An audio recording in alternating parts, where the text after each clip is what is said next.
मार खाता है वो गधा होता है, और जो जीतता है वो ये होता है पागल मस्ताना।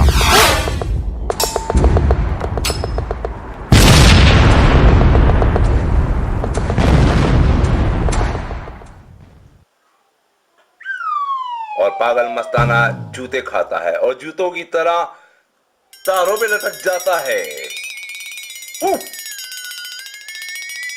वाह वाह।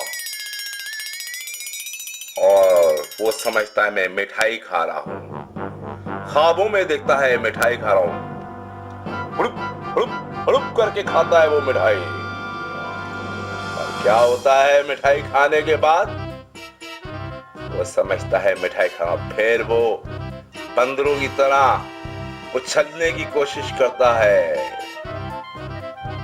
अभी दिखाता हूं बंदर कैसे उछलते हैं। ये है वो बंदर जो समझते हैं कि मैं बहुत बड़ा अक्लमंद हूं, पर ये अक्लमंदी कहां, ये तो बंदर गर्दी है यहां।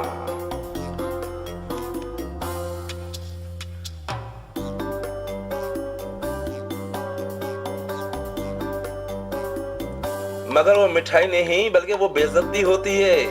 ये पूरी की पूरी, ये है असल में इज्जतदार इंसान, इसको कहते हैं इंसान।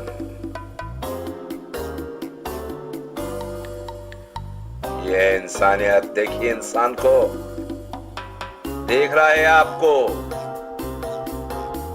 ये है इंसानों की पहचान, बंदरों की तरह मारते हैं छलांग। Bye bye.